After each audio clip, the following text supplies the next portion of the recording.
Welcome to We Are DB. I am Brenton, joined as always by Danielle. That's me. Thanks again for joining us this week as we count up the IMDb's best movies of all time and discuss some of the greatest films you mightn't ever have seen. This week, rated as number 28 on the Internet Movie Database by millions of film lovers from around the world is The Green Mile.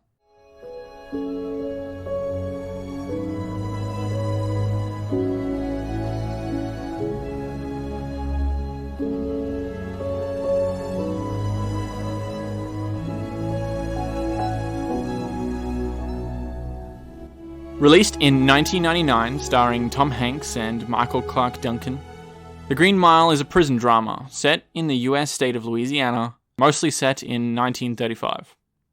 Based on the serial novel by Stephen King from 1996, The Green Mile is written for the screen, produced and directed by Frank Darabont. So, because the last film that Frank Darabont did before this was The Shawshank Redemption, we're going to be drawing a lot of comparisons to that, I think. Did you say serial novel? Yeah, he released it as a 6-part series. Really? Yeah. Interesting. I've seen it in parts at like thrift stores and stuff where you can get like The Green Mile Part 3 and 4. And I think at the end of that he did eventually release it as a single novel. But they were released in monthly installments, I believe they were. Interesting. Yeah, I wonder why he chose to do that. Don't know. Yeah. Builds up the hype. Probably. So I think this movie feels a lot like Shawshank. I love Shawshank and I love The Green Mile. Like, I forgot how much I loved this. It's been a few years since I've seen it. But it's like the exact same epic prison drama feel. It's set in the mid-20th century. It's based on a Stephen King. Frank Darabont's directing. It even sounds like it with Thomas Newman doing the score. I was going to say, to sit here and realize all of, like, same writer, same director, same blah, blah, blah, blah, blah, blah, blah. Like, they actually are incredibly, incredibly similar feeling. Like you said, like the ambiance of the movie, the lighting of the sets, the scripting even, which makes sense. But yeah, they do feel very, very similar, which makes perfect sense now that I know that they're written and directed by the same people. You didn't know that before? I think I just never put two and two together. Okay. Yeah, I'm like, oh yeah, okay. Yeah, in my mind, I would put this up there with Shawshank. I would also. Shawshank is currently number 1 on the list and has been for several years, so I'd recommend going to listen to that episode where we cover that one. Because I have read Shawshank, and we do a bit of a comparison on that. But I think that this movie deserves to be in the top 10, at least. This is 28 currently. And I think there's one reason as to why it's not, and we'll get into that more into spoilers, but I'd like to have a discussion as to why this is definitely rated high, like 28 out of all time is pretty good, but I think it deserves to be up there with Shawshank. I think this is actually a better movie than Shawshank. Okay. For a few reasons. Especially because, like, really, they're on par because they're written by the same author and they're directed by the same person and the score is by the same person. So that gives you this really unique opportunity to judge it solely on story and acting, which you don't get all the time. Like, you have to take into consideration so many different things when you're comparing movies that are completely different, written by different people, different genres and everything. Like, these are honestly pretty much the same movie, but with a different story and different actors. You know what I mean? A few actors in this that overlap. Yeah. And I'd love to know that they're, like, in the same universe, because this was set probably 10 years or so before Shawshank starts. Mm-hmm. And one of the prison guards, the older guy, he is Andy Dufresne's lawyer. So he's still in the Was it Harry? The guy who plays Harry? I don't remember his name, yeah. The old guy with gray hair and glasses. Yeah. We thought he was doped. Yeah, that guy, yeah. That guy, yeah, okay. See, I'd like to think that character, like, is still in the law side of things and his career, but he just went to law school and now he's Andy Dufresne's lawyer. Yeah. Or even, I compared this a lot to Saving Private Ryan because of Tom Hanks and Barry Pepper, who's also one of the guards there. And they're both in Saving Private Ryan that we did a couple of weeks ago. See, this is the kind of, like, cinematic universe that I'd love to see, where it's, like, subtly got the same characters. Like, what if Tom Hanks' character, like, went to war with... whatever, it doesn't really make sense with the way the characters work in either of those movies, but I'd love to see, like, a different take on the cinematic universe. People who do these days, like, obviously there's the superhero one, but they've been, like, the Universal tried to do it with the monsters, and that didn't work. Even Kevin Smith, all of his movies are in the same universe, and they have a lot of crossover there. The same thing. Yeah. I'd love to see, like, a cinematic universe where it's a bunch of movies based with the same characters, but they don't like focus Stephen on King. it at all. Yeah, Stephen King cinematic universe. I believe all of Stephen King's novels are meant to be set in the same universe. Okay. Because so it would actually think work. I'm trying to think. There was something recent, and I would say recent in the last 5 years. There was a book or a TV series, I think it was a book, where he references, like, the hotel from The Shining and Shawshank Prison. I'm trying to think what it is, and I'm sorry that I butchered that, but I know that Stephen King has said in his works that a lot of his works are all in the same universe, which is pretty cool. That's cool. That is cool. Yeah. Back to why I think this is actually better than Shawshank. I feel like this story is kind of more compelling, like, because it's got some mysticism to it, whereas in the Shawshank Redemption, it's a really interesting, good story written about, you know, these men living in a prison, but that's really all there is to it. Whereas with this one, it's a really interesting, creative take on something, and I thought, what an interesting pick to put that sort of mystical element into the 30s. You know, why the 30s? Why not the 20s? Why not the 60s? You know, it kind of works because you don't think about that period and these kind of ideas crossing over, but it actually works really well because, you know, people were very religious, and so the idea of miracles kind of makes sense within the context of society at that time. It would have been somewhat accepted.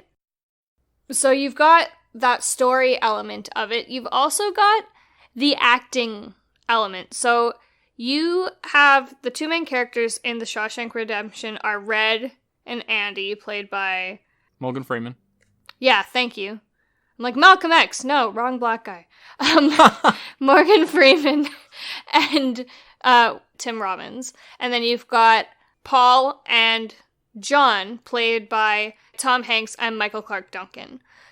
These two sets of characters have two very different dynamics within their relationships. One's much more of a close friendship. The other one is very much a disjointed power dynamic, but with a lot of mutual respect.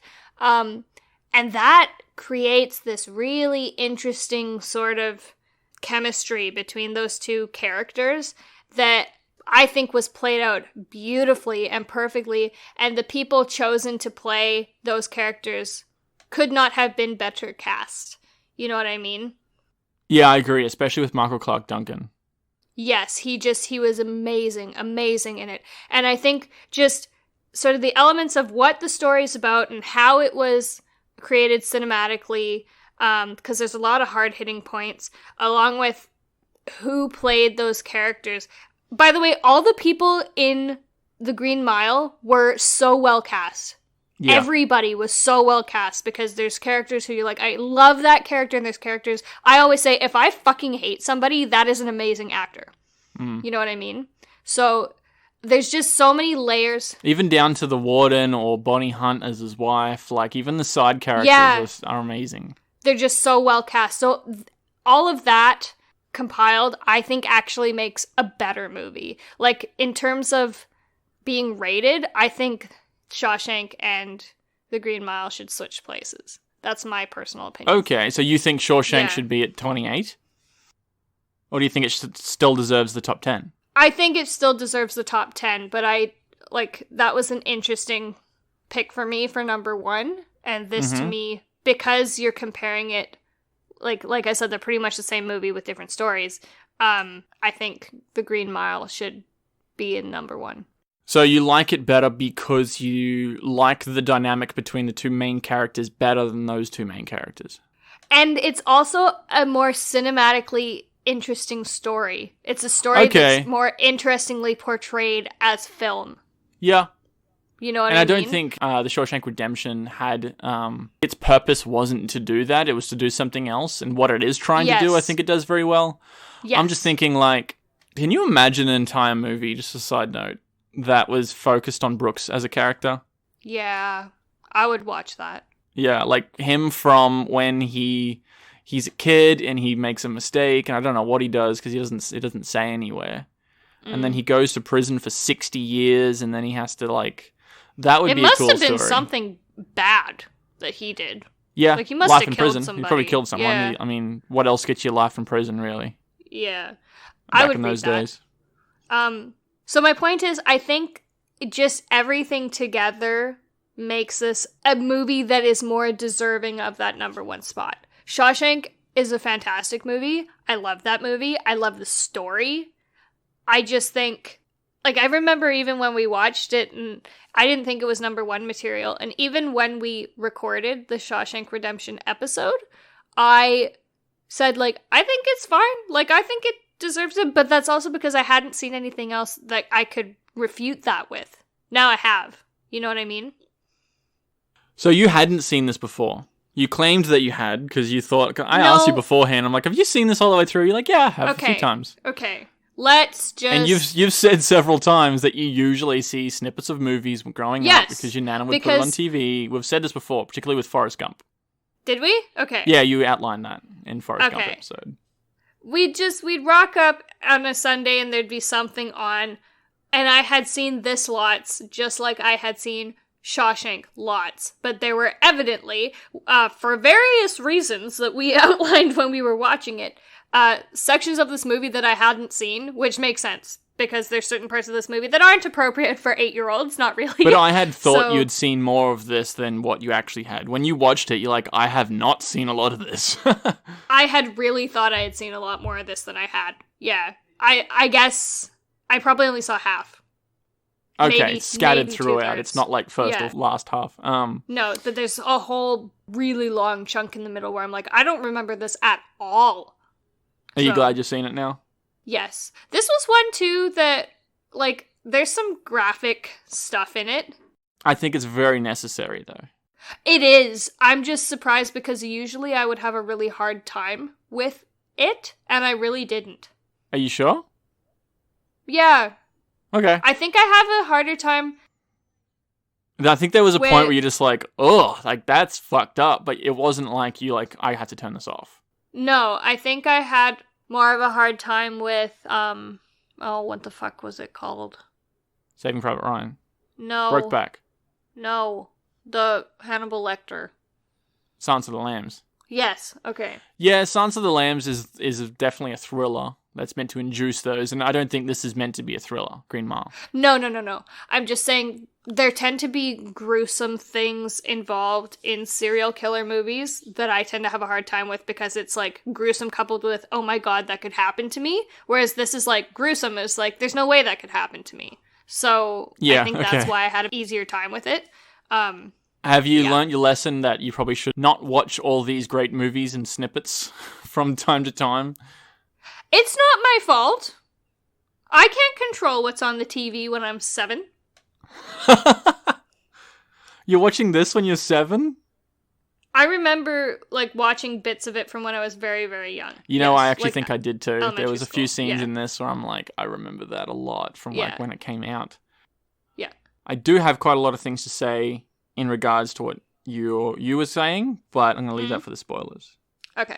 I don't think I spoiled it any either. No, but you were very vague. If you haven't seen the movie, I'd recommend just going to see it because you probably wouldn't understand fully as to what was going Yeah. on. I was vague on purpose No, because I that's didn't want fine. to spoil it. I get that. So this movie's over 3 hours, isn't it? This is Yeah. a 3 hour plus movie that's extensively like one set. It's basically based in one main set, which is Death Row. Yeah, it's like the death row cell block. Yeah, at the Green Mile. Yeah. Which, by the way, is a very interesting looking prison that I would not want to rock up to for my first day on, like, a dreary Halloween looking day. Oh, those front facades. I don't know where that is, but that is an amazing set. It looks like Dracula's castle. And that's not even the main prison where this is set. This is set in Death Row to the side. It's like one little prison block of like 10 cells or 10 cells, yeah. And I think it's such an accomplishment to make such a compelling movie with very few characters based essentially in one set for over 3 hours. Like, I'm on the edge of my seat. I love every bit of this. Yeah. Any scene where I come into this, I'm like, okay, you've hooked me till the end now.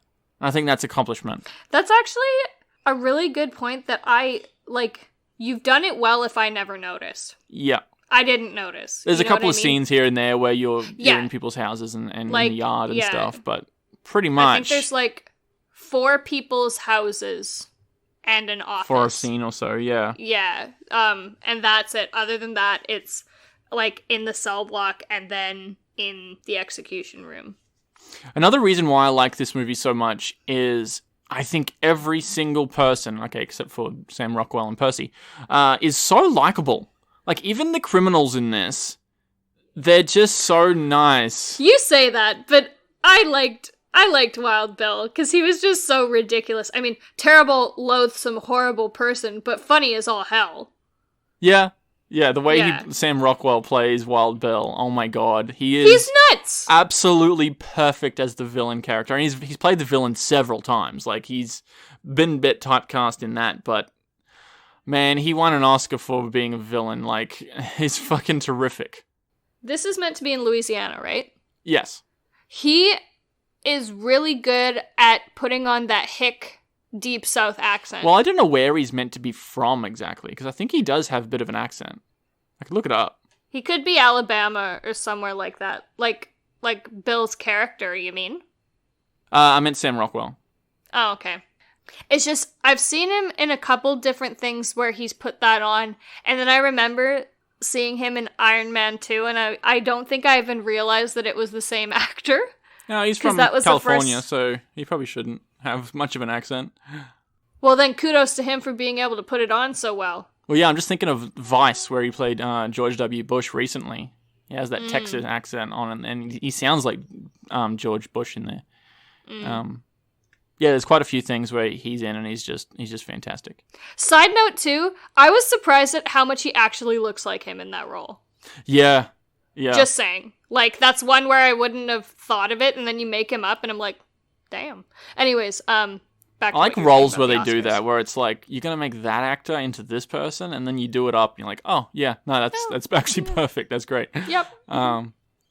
No, I was just going back to... So he won the Oscar for Best Supporting Actor, I think it was, in 3 Billboards. Last year or the year before. Again, he was amazing in that, too. Playing an asshole in that, but he's great. I fucking love Sam Rockwell. And this was the first time I ever saw him. He was essentially the same character in that movie. As this? Yeah, pretty much. Like, not as, like... Well, that's what I mean by he's been typecast. Pathologically twisted, but, like, in terms of his behavior, yeah. I haven't seen him in 7 Psychopaths, which I've heard is very good, and I can imagine he's playing a very similar Oh my god, yeah. He'd be so good. Between The Shawshank Redemption and The Green Mile, they were nominated for a combined 11 Oscars, and they didn't win a single one. For shame. Isn't that just, like, so shocking? For shame! Yes. Has Frank Darabont won anything for directing? I don't think so. He's been nominated, but I don't think for he's shame. Ever really... He hasn't really done a hell of a lot. He's in a very niche market. Like, he's done 3 of these movies that are based on Stephen King. What was the third? It's called The Mist. It's from 2007. Okay. I haven't seen it. I'd like to see it. I just wanted to say, he makes... The only ones of his that I know that I've seen are The Shawshank Redemption and The Green Mile. They are feel-good movies. Which is interesting, because they're not about feel-good things. Yes, and I think that's very good storytelling to be able to do that. Yes. And that could be on Stephen King as well, but the two of them working together, brilliant. Like, it's you couldn't gold. get much better than that. I am personally offended on both the behalf of those men, because I can't believe that. I wonder if any Stephen King movie has won an Oscar. If anything, it should be these. I'd be surprised if Stephen King, who's like the most adapted author in history, to have anything. He's had remakes and reboots on his stuff. That's how long he's been doing this for. I'm surprised it didn't even get a Best Adapted Screenplay. Yeah. Yeah, so I was basically saying before we went on Wild Bill that I really like the characters in this, and I think they're all very likable. Like even the criminals that are on death row, they're not like crazy criminals. They're on their deathbed basically. They're sort of remorseful and forgiving, and they're just trying to have some sort of redemption towards the end there. And maybe that's why they're more of a likable character there. I really like what would they be? Guards? What would their title be? Prison guards? Tom Hanks's character, Paul Edgecombe, and Brutal Hal, I think is his name. Brutal. Yeah. What an interesting So his first name. name's Brutal, yeah. Yeah.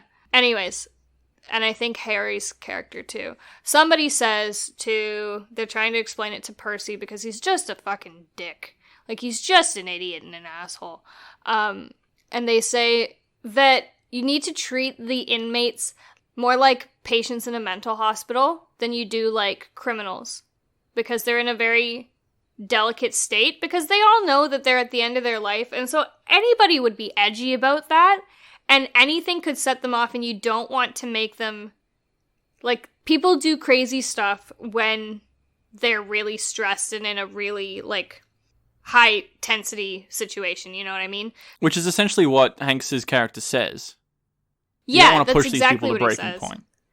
No, because, like, they're there. You know, like, he shouldn't, but he could treat inmates on any other cell block like that, and it would be somewhat more okay and understandable, because they're eventually gonna get out. You know what I mean? I'm glad that they went with this more of a respectful sort of approach, rather than being... Because in the 30s, you could very much have taken that stance. You could have shown the way that... what's her name? Ratched from One Flew Over the Cuckoo's Nest treats her patients. Or even some of the guards treat their prisoners in Shawshank. Exactly. You could have gone that way. Yeah. But the whole point of it was to show that other side of the coin. And it makes them also likable. That's why I like them. Yeah, and that was the point of the story, right? Like, it was to show this really interesting dynamic that was developed between these inmates and these guards. And I also really like that they very much work as a team, and I love that. They all have each other's back, like always. And they feel more like a family dynamic rather than just colleagues, and I like that. That makes me feel for the characters a lot more in their roles and things. To build on what we were talking about, I feel like for those guards to do their jobs well, you'd really have to have a very good understanding of people, and to an extent psychology, and understanding about how people think and how people behave. Because looking at Dale, his name was Edward, but they called him Dale. I thought his last name was Delamar, so it's Del. I could be Del wrong. something. Yeah. Anyways. Delacroix. Yeah, there you go. I'm like, it's not Delmar, that's from Brokeback. Yeah. I had no idea that guy was, like, French, meant to be speaking French, the Michael Jeter character. I didn't realize it until this watch of it. Okay. The only reason I caught it was because Paul said to him, your English gets better when you want something. I'm like, what would he be speaking if it wasn't English, if they're in Louisiana? Oh, geez, they're in Louisiana. Of course he's speaking French. He's Cajun. Yeah. I'd never made that connection there before. Me neither.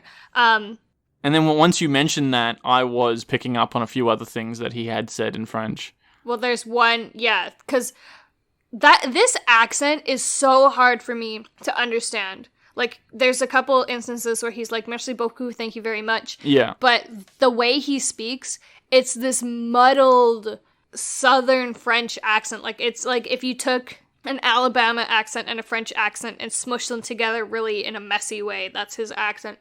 And I made a note, there's points where it's like, I have no fucking idea what someone just said, because the Louisiana accent, it's really difficult for me. Like, I can understand Texan and I can understand Alabama, but it's right in the middle and it's got some other shit thrown in there, and it's like, it just sounds like you're just making sounds sometimes. Can I just talk about that character for a second? Yes. He seems so simple-minded and childlike. It makes you wonder what he did to get into that position. Yeah. Because he doesn't seem capable of it. I think there was some mention of it that Percy said in the beginning or something, like, he was assessed for sanity, and he was assessed as sane, but that goes to show that for whatever he did, there was some indication that they wanted to see whether or not he was, like... aware of his actions. Yeah, and they determined that actually he was, but that kind of makes sense. Okay. Like, he probably could have some intellectual disability, but those, again, are on a spectrum, so he could have enough understanding to know what he did and be aware of it and understand that it's wrong, but have enough of a incapacity to not be a very intelligent person, you know what I mean? So yeah, it kind of makes sense. And the fact that they brought up that he had been assessed makes sense. I didn't remember that, but you must have picked up on it, so... Yeah. Yep. Going on about the guards treating everyone with such respect, the criminals, even after they're dead, they treat them like he's paid his dues now, he is now an innocent man. This corpse, this person is now innocent, they are free to go. Treat them like any other person, and I love that. That mentality of just that respect, because I hadn't really thought of that. I'm like, yeah, that's... like, he was punished for this thing. Now that you've paid your debt, you're square. And he says that he's square with the house. And I love that because he's like, treat him with respect.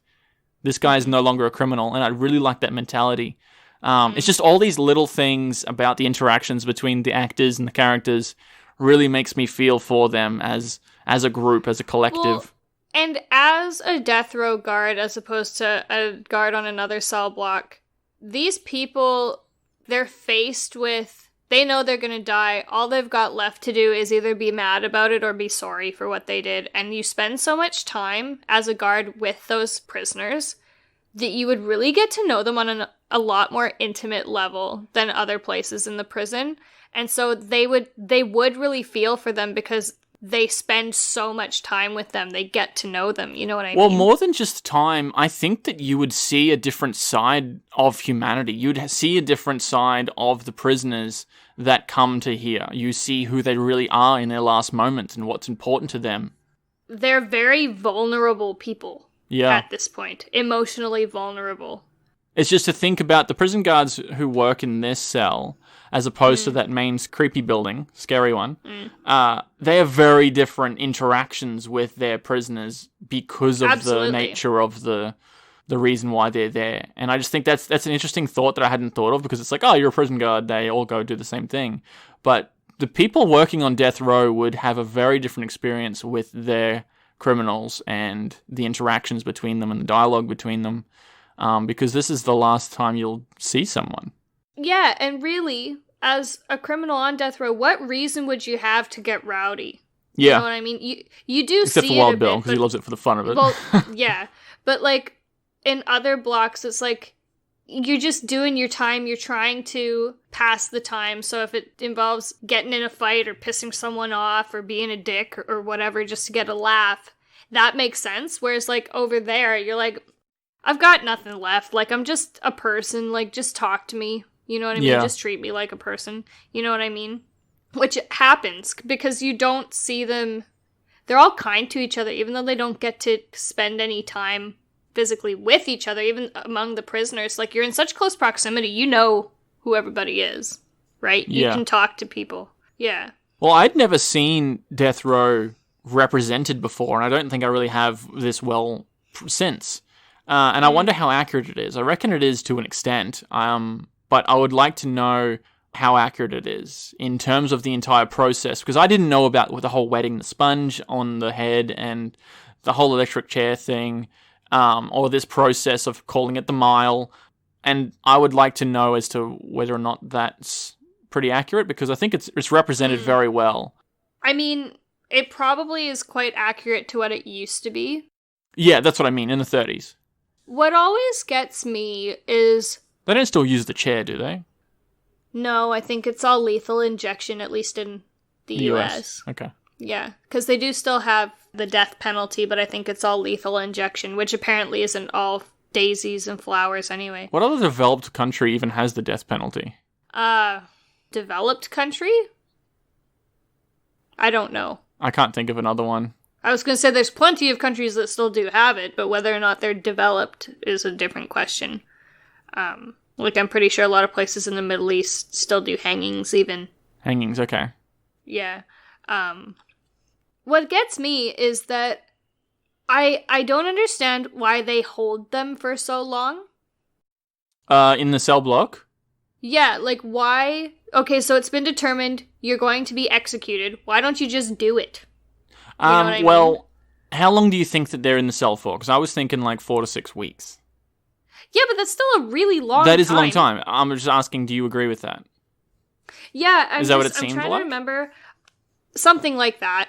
Okay. I'm trying to remember. I watched this special about women on death row in the US, and I feel like they'd said something about they'd been in there for like a year. I'm like, that's a ridiculous A year seems like a long time, yeah. Yeah. A month I can see, because maybe there's just like finalizing the legal proceedings, organizing people to come and do this. I just think psychologically... There's probably a lot of paperwork and shit.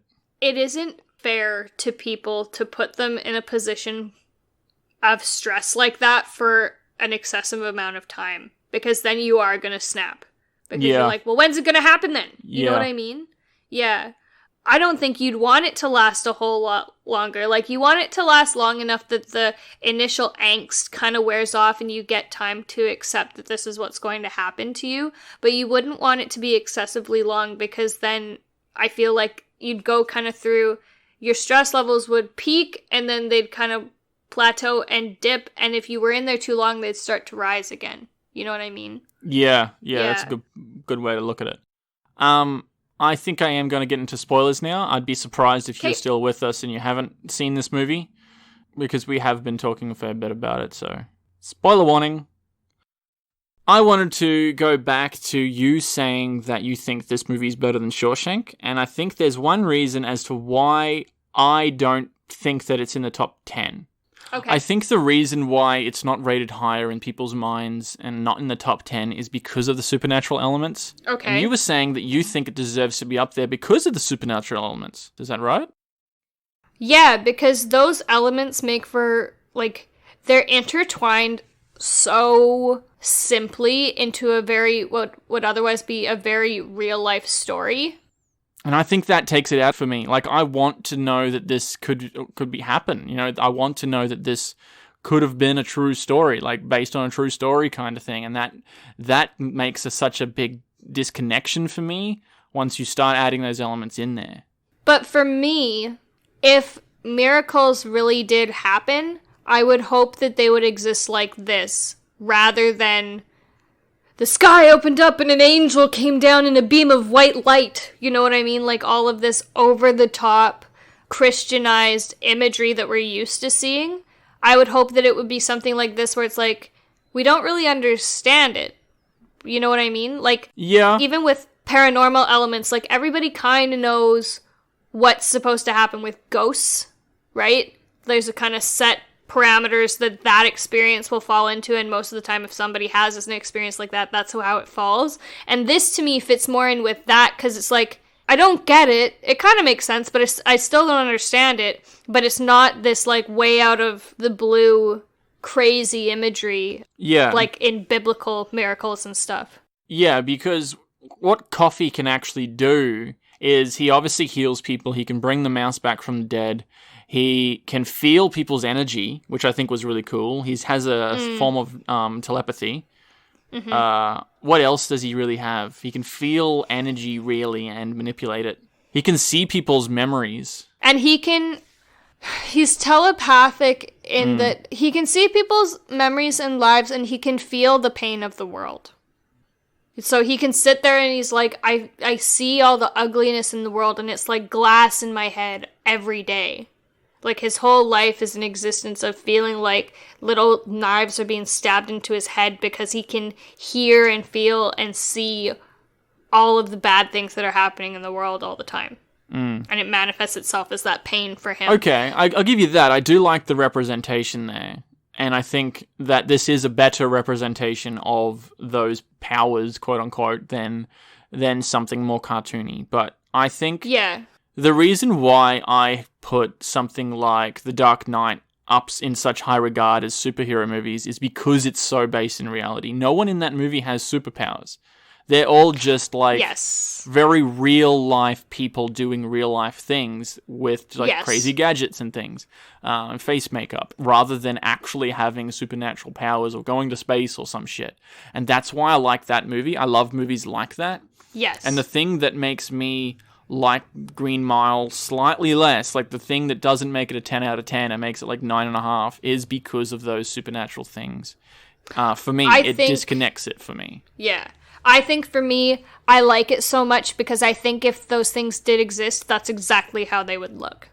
It follows the schema of, like, what are our known perceptions of psychic abilities, like, what are our known experiences of mediumship and all of those kinds of things like, and this kind of, it puts these powers into the same schema as those. And so for me, even though it is paranormal and supernatural, it's still relatable enough to a real human experience. You know what I mean?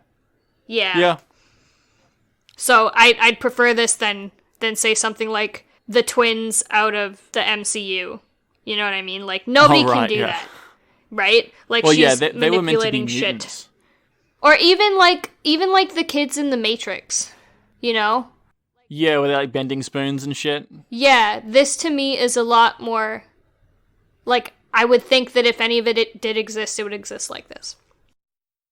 What I do think is a weird representation is the fact that he can suck it out and then, like, it spits out of his mouth as, like, all these bugs.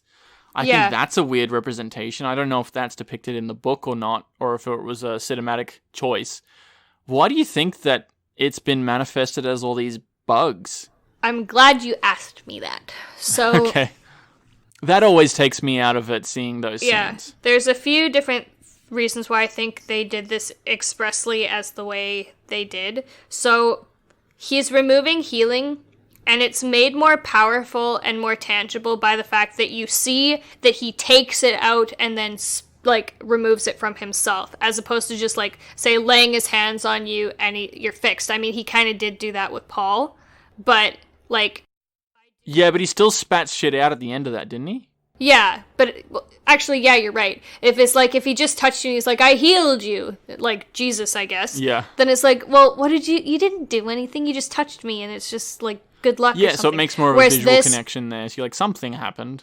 Something happened, and it was him because he touched you, and then something came out of him. So the idea is that you can really visually convey the fact that he took it from you, put it into himself, and then removed it, right? So do you think it was just like a directorial kind of decision there? Probably. It's good visual storytelling. Okay. You know what I mean? There's no misinterpretation of what happens because, like, the flow of events... It makes sense visually so that as an audience member, you don't have any questions about what just happened. Sort of. You know what I mean? Even towards the end there, when he heals the lady in bed, he doesn't spit anything up, and he goes all the way back to the cell, and then he grabs Percy and spits it down his throat. He did that on purpose. He did, which, again, going off that visual representation, you probably wouldn't have got that unless you had the bugs, right? So you can see that he got whatever negativity was out of her, put it into him, and then Percy went and killed Wild Bill. Which I think is a really cool scene, because even though Percy is, like, not the same from that point forward, you can sort of see that the character of Percy is still in there, because you can see him crying. Yeah. And I think that's such a nice touch. He always has that one little tear, and you can see he's, like, scared shitless of inside what's happening, that body, yeah, because he doesn't know what's happening. That makes that scene so much more deep and weird. It does. to go back to the representation of the illness, or, yeah, let's just call it illness, injury, pain, whatever it is that he's taking out of people. I called it negativity because it's all sort of, it's whatever you don't want. And negative energy. Yeah. So the first thing that I wanted to talk about that we did talk about is the movement.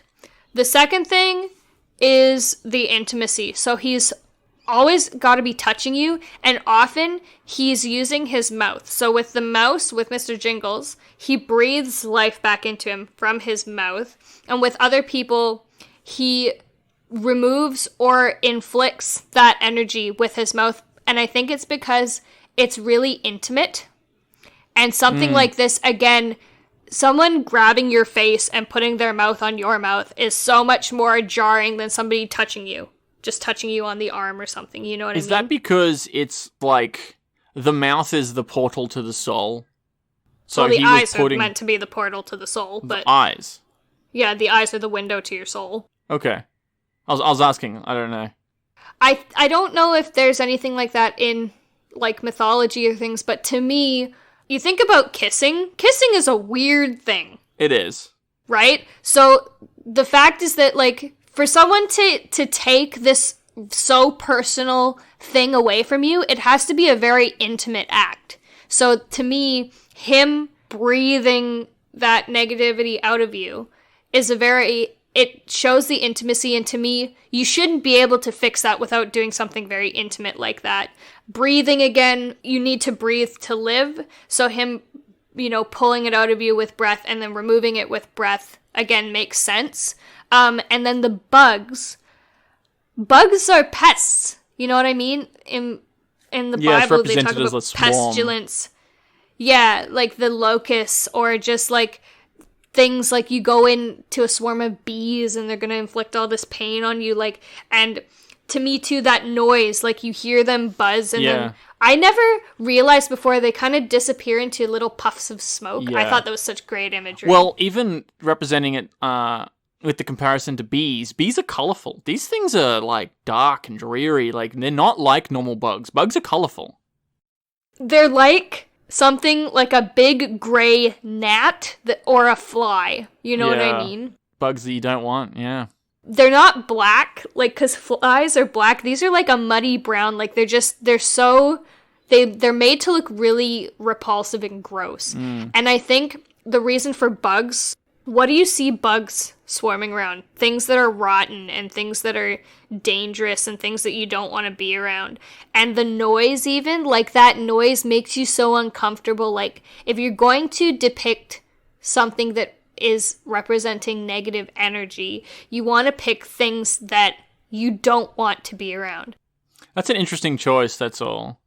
Yeah. And I'm just trying to think. I'd like to know if it was Stephen King or Frank that did that, because it is an interesting representation.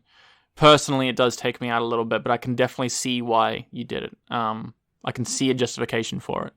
See, and to me, like, I find it so interesting, again, to, repeat here. You say it takes you out of it. To me, again, those are all elements that are so relatable that on a subconscious level make perfect sense. And that's, to me, is why I would think that this is what this would look like if it actually happened. Yeah. You know what I mean? Okay. Like, I would react better to, I think, a swarm of bugs than, say, some black smoke or something. You know what I mean? Like, it just makes more sense. Because what's smoke gonna do? You know what I mean? Smoke doesn't crawl on you and stick to you and make you feel uncomfortable in the same way that negative energy would make you feel. Those bugs do that. You know what I mean? Yeah. I thought it was very, very well thought out. I just wanted to go on the character of Percy. Mm-hmm. I think that this is one of the worst villains ever depicted in film. And he's really not like... He's not a serial killer. He's not going around slaying people, but he's so... He's just a horrible person. Fucking prick, really. Mm-hmm. Horrible person. And usually when you see a villain, they're like, I'm gonna take over the world, or I'm gonna, turn these Dalmatian puppies into a suit sort of thing. And I think that this is a different level where it's like such intimate fuckery that he does in this. Do you know what this is a really interesting comparison that I just drew. To me, he is a lot like the Joker, like Heath Ledger's Joker, because he likes to cause trouble for shits and giggles. He likes to do it just for the fun of it. He likes to disrupt the status quo, though. Like, the Joker likes to fuck with the masses. Yeah. Percy likes to fuck with very specific things. It's very and intimate. People. Yeah, the Joker likes to mess around with the flow of things. Yes, but my point being, they both do it for no real reason. You know? Like, the Joker thrives on chaos, whereas Percy, he's like, he just likes being mean. He just likes to be mean. Yeah, and I like how Tom Hanks, like, really gives it to him for a couple of times in this movie. Yeah. There's a point where Brutal punches him in the face, and I get giddy every time. I'm like, fuck yeah. Do you know what's one of my favorite lines in this? He's like, are you really that stupid to think that we don't know people too? Yeah. And you see in his eyes, he's like, oh shit. He's like, he'd never even thought of that because he's the governor's nephew, right? I think he says that, like, are you really that ignorant? Like, seriously. He does. He's like, the line is, are you really so stupid Yeah. to think that we don't know people too? And I love that I know depiction people, of, like, important people. Paul Edgecombe he's the manager. I don't give a fuck what your connections are. I'm still the boss around here, and he shows it, and he shows it very well. And again, you've got such a respect for this character. Like, even when he's not feeling down, he gets people. He orders them out of the mile to go with these errands, do these things. He's very professional, and then he, like, breaks down. It's kind of very similar to Hanks's character in Saving Private Ryan now I think about it, because that character didn't want his crew to see him crying. He didn't want to tell him that he was a teacher. And there's a scene in there where he goes and hides just after they killed the medic and he's crying. And it's very similar there where they're both very good leaders. And I like that. Yes. I like seeing people who are good at what they do. And you have some respect for them when they can do it. They got some balls and some ground to stand on, but they do it in a very respectful manner. I think that's, like, a hallmark for a good leader, where you're like, you still have that higher ground, even though you can stand your ground, I guess. Yeah. No, I definitely understand what you're referring to. I just there. really like how he handles Percy's character in this. But even then, like, once he's essentially a vegetable after John gives him the bugs. And as soon as that happens... Which I think is kind of funny because he goes to Briar Ridge. He said he's getting shipped to Briar Ridge the next day or whatever. He's getting transferred, He's getting transferred, yeah. And he ends up going. He does. He actually does. As a patient. Yeah, it's a nice touch. But what happens there is, like, as soon as he's given them... Because they're like, John, don't do that. No. Right? And then he's got the bugs and they're like, easy now. Like, is he okay? You know what I mean? Like, they were just ready to fucking throw him to the wolves, and as soon as something bad happened to him, they're still like, oh, crap. You know what I mean? Like, it shows what kind of people they are, because they're not like, oh, he deserved it, the fucker. I mean, they feel that way, but they still want to make sure, like, he's okay. You know what I mean? Yeah. And that really says about something about the kind of people they are. So, Edward... Yes. Dale. Dale. He laughed at Percy for pissing his pants because he got scared from Wild Bill. So because he laughed, he killed his mouse and stamped on his mouse. Yep. And Coffee brought the mouse back to life. So therefore Percy didn't get his, like... Satisfaction. Payback. Satisfaction, yeah. So he just burns that motherfucker alive. Like, yeah, because that's, like, justified. That's essentially the trail that happened there, right? Yeah, he's like, I want to see you in pain. And, like, I was really... That was his last chance for payback. But I was like, oh, and I watched, and, you know, they turn around and they say, you watch, you did this, right? Yeah. And it's like, you don't deserve to not look at what you did. When he's sitting there, it goes on for a couple of minutes. When he's sitting there and his face is on fire... How do you not just pull out your pistol and shoot him in the face? Like, that's what I would have done as a professional decision to do. Do you know why they probably couldn't? Is because there were all those townspeople there. And it would be even more traumatic. Would it, though? To have this guy smelling the place up, burning alive, they would, like, scrambling to get to the door. Pain. If you had a guard with a pistol, you know these people, they're safe, you trust them... You can see that this situation has gone haywire, and you shoot him just once in the face, put him out of his misery, turn it off, turn off the power. There's gotta be, I'm wondering if there's some physical, scientific reason as to why you couldn't. Is there some way that the bullet's gonna conduct the electricity to you? I don't think so. I don't think that's the reason. If anything, it would be prison protocol. As to you're not allowed to, pull out your weapon for any reason like that, or you're not allowed to turn off the power until the thing's done, or some shit like that, right? Did they even have guns? I think they did. Or they just had the batons. No, they did, because that's how Percy kills Wild Bill. Right, yeah. Yeah, so... I'd be very surprised if prison guards in the US in the 30s didn't have guns on them at all times. Yeah. They even had shotguns in a few of the scenes. Well, I'm just thinking, too, even in Shawshank, the guy who dies right at the beginning, he gets beat to death with the butt of that pistol. That's how he kills him. No, he had a baton as well. Oh, did he? I thought the big fat guy died because he got beat to death. Yeah. Well, he did, but I was trying to remember what it was he got beat with. I like the warden that comes down and he's like, what in the blue fuck was that? Yeah. I really like that line.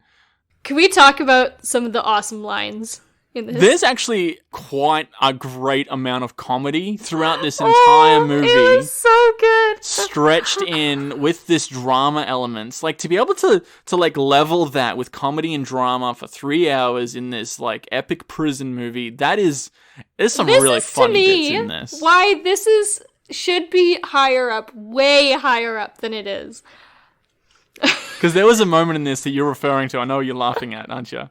That you didn't know was coming. I've seen this a lot. Yeah, and then I lost my bananas. I did, and you looked at me, and you're like, have you not seen that before? And I was like, no, it was so good. I want to shit in your hat and have Mae West sit on my face because I'm one horny motherfucker. Oh my god, I just lost my shit. It's the way he says hat. He's like, I want to shit in your hat.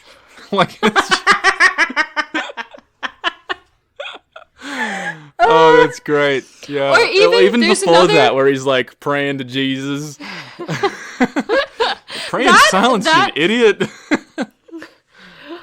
Just that whole sequence was so funny. I don't know what that old guy's name is. He's some old prisoner who's not on the block. He's somewhere else, but he's so funny. He must just be doing prison duties around, yeah. Yeah. You see him cleaning something later on. And good behavior that he gets to go do that.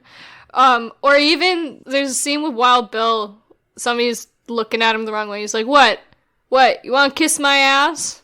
You want to suck my dick?" You know what I mean? He's just taunting him. I think he was talking to Percy or somebody. I don't know, but it was just there's so many good little quips just thrown in there. But that has got to be one of my favorite lines out of a movie. And it just comes out of nowhere, and I think that's the point, because they're preparing to execute someone on the electric chair. They're doing the practice, guy's sitting there, and he says something like that. Yeah. Any last words? Yeah. Oh, jeez. Yeah. You like that, don't you? I'm gonna have the giggles now. Okay. Sorry, okay. To go from that point, I just wanted to say, the moment you realize that Wild Bill, Sam Rockwell's character, is the one who actually kills the 2 girls that Coffee's in there for, it's kind of done in a flashback, and it shows the little girls running around, you see them playing on the swings, and then all of a sudden it pans over, and you see him just standing there, painting a fence, and then later on he's sitting at the dinner table, and that's all you need to show. And you know everything. And I think that's great visual storytelling, because as soon as you see his face, you have a light bulb click, and you're like, oh, fuck, that's fucked up. Well, and there's been build up to it throughout. Everything's lined up in just such a way that there's no other choice but to have that light bulb moment. Yes. If you don't have it, you haven't been watching the movie. You know what I mean? It's just, he's done such a great job with it. Well, to compare it back to Shawshank, there's a lot of the movie where you don't know that this person is guilty or innocent. You don't know as the audience. And then all of a sudden, you know he's innocent. Holy fuck, right? Morgan Freeman has that moment with Andy Dufresne, and Tom Hanks has that moment in this with Coffee. Coffee. What, for me, always bothered me is that John is a simple-minded person. Like, and he says that too. I'm not very smart. You know, like, I've never been very smart. He kind of screwed himself. So they find him there crying with those little girls. And him saying, I tried to take it back. I tried to take it back, but it was too late. That's what really nails him to the wall. I think he was fucked anyway, honestly. Well, yeah, but, like, that makes it, like, that's, like, the nail on his coffin. Yeah, but I don't think he was really thinking about it in the moment. But also, he doesn't have any more vocabulary with which to express that. And that's what bothered me. Like, even throughout, it's like, you could say that differently, but you're not educated enough to know how to. And that always just really bothered me, because it's like, maybe there's some little glimmer of something where it's like he could have, if he'd have said it differently, it would have made more sense. And it's brought up throughout the movie, and you learn eventually what, you know, him taking it back means. But you never know, like, there's just on a few levels, like, you don't know what it is. Like, he's not taking anything back, he's taking it away, so taking it back infers that he once had it, you know what I mean? Like, it's just, linguistically, there's a few different levels as to why that bothers me. I look into shit way too much. Anyways. That being said, there's the scene in The Shawshank Redemption with Andy Dufresne, who's very smart, very educated. They're tarring the roof. And he walks over to the guard, and the very first thing that he says is, "Do you trust your wife?" Yeah. And it's like, pick your words a little better, mate. Like, yeah. And the guard's like, "What the fuck did you just say to me?" Like, pick up your mop again and get back to work. But he could have handled that better, and he's much smarter. He handles that like John Coffey would. Yeah, maybe that's just Stephen King's writing. It creates tension there. Well, and for good reason. To go back to the fact that there was a big chunk of this I'd never seen, I had never seen the end before. I didn't know that Paul Edgecombe and Mr. Jingles lived for, like, 60 years after. Yeah, so you hadn't seen the very beginning part, and you hadn't seen the very end part, so you didn't know it was based in, like, the 90s or when it was set. I think I'd seen the very beginning part, but I'd never seen the very end, and it's a nice touch. Like, I had always just thought, you know, John dies and then Paul goes home and that's kind of the end of it. Yeah. And it wraps up some nice way. This is just, to me, it's such an interesting story. I like stuff like this where it's like, I'm either, as far as books and stories go, I like something that's either, like, really way out there, like, in some imaginative place, like Lord of the Rings or the Chronicles of Narnia or something that's in a fictional place, or something that's in the world but it's got a touch of something that doesn't exist. You know? Wonder, I'm just trying to think of other ones where you have that, because you either, like you said, you have that fantasy or that supernatural, but what else is, like, set in reality like this, except for one little bit? You don't have many other examples. Harry Potter kind of is, but not really. Not really. Like, if the movie was about something else, and then all of a sudden this kid could talk to snakes, like, in the side thing, maybe. Yeah. But I'm just talking, like, what other movie has a storyline? Oh, and there's, like, one supernatural element in there. I had one, and now I can't remember what it was. Just going back to the ending of this, I feel like the ending of this feels very much like Titanic, James Cameron's Titanic from a few years before this. I was just going to say, I think The Sixth Sense kind of does. Yeah, okay. I like The Sixth Sense. Yeah. Yeah, that's not a bad example. Yeah. Or even Unbreakable. The one after that is M. Night Shyamalan again with Bruce Willis. And that's very, very good. That's kind of like a superhero movie, but it's not really. It's set in reality. So that's a good example. Yeah. So we'll be covering Titanic after Apocalypto next month. So the ending of that movie, both of these are 3-hour epics. I think Titanic's like 3.5. Like, it's fucking long. But the ending of it is, because essentially both of the movies are stories told by old people from when they were younger. Mm-hmm. And at the end, you go back to a present day, quote unquote, when they're their old self. They're both over 100 years old, and they're remembering this time, this better time when they were younger. And And the very last scene in both of those is them lying in their bed, and it pans over and you can see a bunch of photos from when they were younger, these black and white photos sitting on their dresser, and you've got this like awesome orchestral music playing through. It's very much hits the exact same notes to put both of these movies to rest. And I really like those because those make you really feel. And I'll be talking a lot more about the end scene in Titanic in that episode, because I think that there's some very powerful things that you see in the photos and the messages in the present day there. But I'd never made that connection before between this and the ending of Titanic. They do actually hit quite a lot of the same notes. What are you saying? They really make you feel what? For the whole story, I don't know. They make it seem like an epic. These people lived a much bigger life after this story that you've just finished watching. I feel too like that's where a lot of the feel-good element comes from. You know? Yeah, I think you would feel more for this character knowing that you're thinking back to this time. Like even Saving Private Ryan, which we did 2 weeks ago. That has an old guy at the end remembering back to this time when he was in these moments that we just watched. So you touch on it in the beginning, you go through this thing that was set years in the past, and then you touch on it again in the end. And it's a really nice bookend for these great epic stories that you wouldn't get unless you had those in there. No, for sure. Is anything that you're still thinking about when you're like in your 80s or over 100? It must have really had an impact on you. And obviously the stories depicted in those 3 movies did, but I don't know. There's a nice touch there where they go back to the older people and they're telling these stories. I like it. I really do. Yeah. Yeah. It's a good way to finish off those stories. We have been Danielle and Brenton this week. Thanks for joining us. Feel free to subscribe wherever you get your podcasts, check us out on all the socials, and comment on SoundCloud.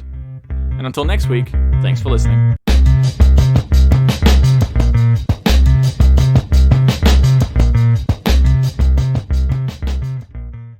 I actually checked it a couple of hours ago, and there's this Japanese samurai movie from 1962 that's actually like dropped down like 12 places. Actually, it's more than that. It's like 20 places. And I'm like, where did this movie come from? I've never heard of it. It just popped in there, and it's apparently number 28 at the moment. No. But Wow. I'm not doing that. I'll deal with it later. If it's still there in a couple of weeks, I'll do it then. Yep. But it's like from 62. Usually they pop in when they're like brand new. Weird. I don't know why its popularity changes.